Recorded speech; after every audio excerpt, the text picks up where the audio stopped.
Donald Trump has built his entire political career on demanding absolute loyalty from those around him.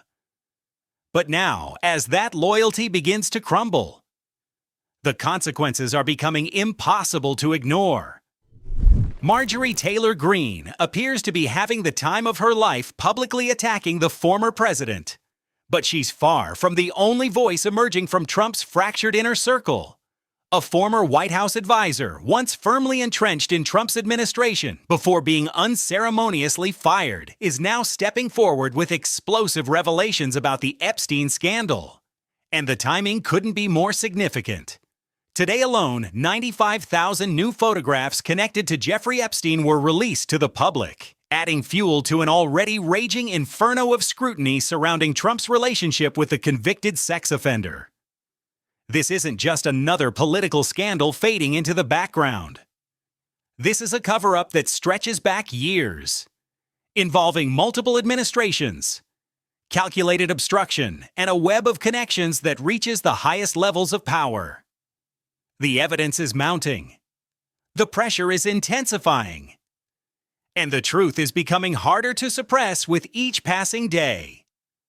Before we examine the bombshell allegations from this fired advisor and dive into the staggering volume of newly released evidence, we need to understand the current state of the cover-up being orchestrated right now under Attorney General Pam Bondi's watch at the Department of Justice.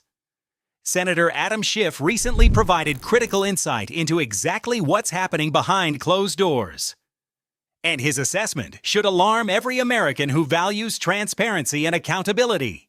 Well, I'm not sure that you could be fully confident of anything in this administration, including the inspector generals, most of which were fired in the early days of the Trump administration, and whether they've been replaced by anyone of any independence is very much an open question. But I have more confidence generally in the offices of Inspector General than I do in the top leadership of the Justice Department. There have been reports that the FBI devoted 1,000 agents to combing through these files, flagging wherever Trump's name appeared. And there's good reason to be suspicious of whether any documents that might be incriminating the president will see the public light. So one way of trying to make sure that the disclosures are fulsome, as required by the law that was passed on a bipartisan basis, is to get the Inspector General to review the custody of these documents to determine whether any are missing. And the administration is supposed to give us a log of anything they're withholding to determine whether that log is complete or whether the thing's missing from there, too.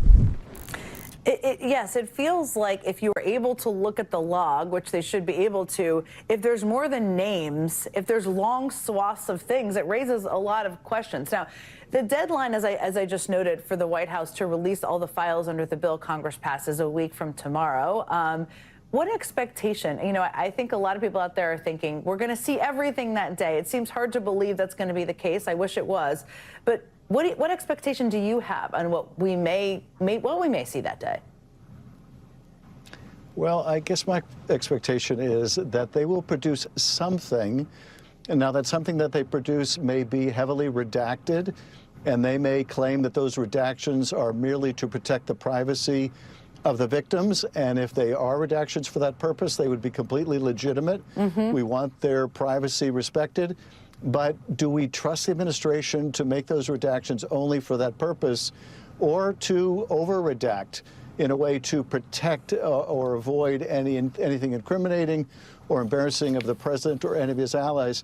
I don't think we can have that confidence. I would feel much better if I had a neutral party like an Inspector General making those determinations. And in the log that they provide, it could say just very generically, this category of documents has been withheld, those documents going to an ongoing investigation. Again, that is not going to, I think, satisfy anyone. So we'll see how fulsome the production is and how much we're going to have to fight to really see what they're holding. I just talked with Abby Lowell about the Justice Department's latest failure in their attempt to indict New York Attorney General Letitia James. Third time is not a charm for them. You've seen, of course, the DOJ try to chase you with the threat of similar charges. What's your reaction to the news today? It is really shocking because, of course, the bar in the grand jury is so low. You don't have to prove anything beyond a reasonable doubt.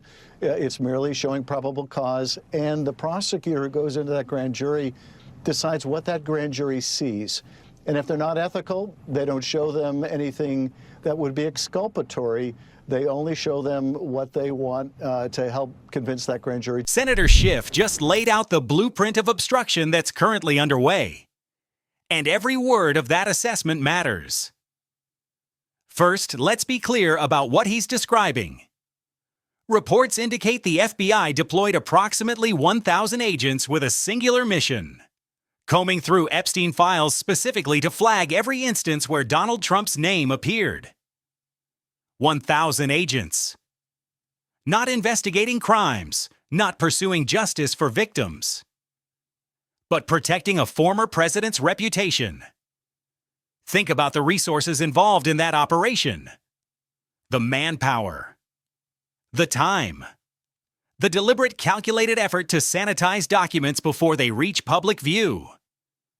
Schiff raises the fundamental question that should haunt this entire process. Can we trust this administration to make redactions solely to protect victim privacy, as the law allows? Or will they exploit that legitimate concern as cover to shield Trump and his associates from anything incriminating or embarrassing? The answer, based on their behavior so far, seems obvious. The December 19th deadline is rapidly approaching. That's the date mandated by Congress for full disclosure of the Epstein files. It's a bipartisan law that Trump himself signed, likely believing he could control the narrative simply by putting pen to paper and claiming credit for transparency. But as Schiff astutely points out, what gets released on December 19th may be so heavily redacted, so thoroughly scrubbed of meaningful information that it becomes worthless. They could produce something technically compliant with the letter of the law while completely violating its spirit. And without independent oversight. Without an inspector general or neutral party verifying what's being withheld and why, we're left trusting the same people who have every incentive to protect Trump. Schiff also highlighted the strategic problem with the document log. The administration is required to provide a list of anything they're withholding. But if that log itself is incomplete, if documents are simply disappeared rather than officially withheld, how would anyone know? It's the perfect loophole for a cover-up. This is why the Inspector General's role is so critical. Someone independent needs to review custody of these documents, verify nothing has vanished, and ensure the log accurately reflects what's being suppressed. But here's the disturbing reality. Most inspectors general were fired in the early days of Trump's return to power. The few who remain may lack true independence. So even that safeguard is compromised. We know what Pam Bondi is attempting. We understand Donald Trump's ultimate objective when he pretended to support transparency. He wanted Americans to believe that signing the bill meant mission accomplished. That everything was released, transparency achieved, time to move on. But Bondi has systematically placed obstacle after obstacle in the path of genuine disclosure. Because this was never about truth. It was always about political theater and narrative control. However, while Bondi desperately tries to block information flowing from the Department of Justice, there are channels she cannot control. She has no authority over Congressman Robert Garcia. She cannot stop the House Oversight Committee. She cannot interfere with the Epstein estate. And today's release of over 95,000 photographs proves exactly that. These images circumvent Bondi entirely. Revealing details she would prefer remained buried. But these photographs also illuminate a connection that has been dramatically underreported in coverage of the Epstein scandal. The relationship between Steve Bannon and Jeffrey Epstein. The newly released images paint a vivid picture of just how close these two men were, right up until Epstein's death in federal custody under circumstances that remain deeply suspicious. Why does this relationship matter so profoundly? Because understanding the Epstein cover-up requires looking beyond just Trump's current administration. This conspiracy stretches back through Trump's first term, through his campaign, and into years before he ever held political office. According to Jeffrey Epstein's own brother, Trump was worried about the Epstein connection while on the campaign trail. He understood it represented a political liability. But let's examine the pattern more closely. Throughout his life, Donald Trump consistently surrounded himself with people closely connected to Jeffrey Epstein. Whether this was strategic, keeping potential threats close, or because these individuals could provide mutual protection for similar conduct. The pattern is undeniable. Consider Trump's first administration. He hired Alan Dershowitz, Epstein's former attorney, to defend him during impeachment proceedings. He brought Alexander Acosta into his cabinet, the same prosecutor who gave Epstein that infamous sweetheart plea deal in Florida. These weren't coincidences. These were calculated decisions to keep Epstein's circle close. And then there's Steve Bannon. After being fired from the Trump administration, Bannon essentially became a public relations operative for Epstein. They were more than professional acquaintances. They were genuinely close, frequently discussing their twisted theories of populism. Yes, populism from a billionaire pedophile. The irony would be laughable if the subject weren't so horrifying. Both Bannon and Epstein understood their relationship created tension with Trump. According to multiple accounts, Jeffrey Epstein spoke extensively about how afraid Donald Trump was of the friendship between Bannon and Epstein. That fear itself is revealing. What exactly was Trump worried they discussed? What information did Bannon possess? Even more disturbing, Steve Bannon, right up until the moment Jeffrey Epstein died, or was killed, depending on which evidence you find most convincing, talked about how Epstein believed people were targeting him. So here's the picture. Bannon is performing public relations work, possibly to regain Trump's favor. Epstein is expressing concern about Trump's fear of the Bannon connection. And shortly thereafter, Epstein ends up dead in a federal facility under circumstances that defy statistical probability. The more we learn about this web of relationships, the clearer it becomes that the Epstein cover-up isn't just something Pam Bondi and Kash Patel are orchestrating right now. This is a broader, longer-term conspiracy connecting both Trump administrations and extending into the years between them. This context is crucial when evaluating what other information might still be hidden. Because if the cover-up has been operational for this long, if it involves this many people across this much time, the scope of what's being concealed could be staggering. And the evidence keeps emerging no matter how hard they try to suppress it. We're not just talking about the Epstein estate releasing photographs anymore. Newly unsealed court filings, previously hidden evidence, and grand jury testimony are all converging to create a tsunami of disclosure that Pam Bondi simply cannot hold back indefinitely. Legal analyst Ari Melber recently provided an excellent breakdown of the unprecedented legal developments forcing transparency.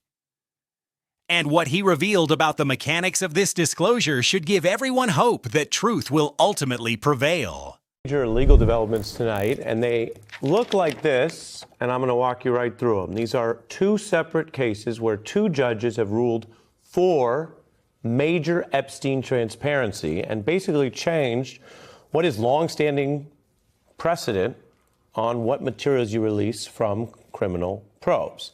I'm going to walk you through it here in plain English. The big development today is one of these cases, a judge granting a motion to release sensitive Epstein records, specifically to unseal what are grand jury records in the Ghislaine Maxwell case.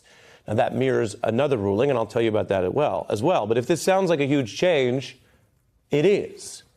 If you think back to every case you've ever looked into, maybe you're a true crime Whitey Bulger fan, maybe you remember the Mueller probe, grand jury materials are protected by Rule 6, which is one of those sort of long-standing rules of the federal court system. And the reason the grand jury materials are usually secret is because, unlike, say, an open trial where the government is presenting certain evidence, This is a private process designed to decide whether you get to trial or not. And for many reasons of fairness, say they don't indict and move forward, you don't just release everything they ever talked about. It could affect people's lives or careers. That's generally the baseline. But there is a new law in town. It's called the Epstein Files Transparency Act. You probably recall it because it was passed over the objections of Donald Trump all year. Then at the end, he claimed he was for it. He was forced into signing it. Republicans bucked him. And that law now requires the release of a ton of different types of Epstein material, colloquially referred to as the Epstein Files, this month by December 19th. So this new ruling responds to that law, and it comes just after another judge agreed in another case that also involves Epstein in Florida. Remember, there was that earlier Epstein case down there?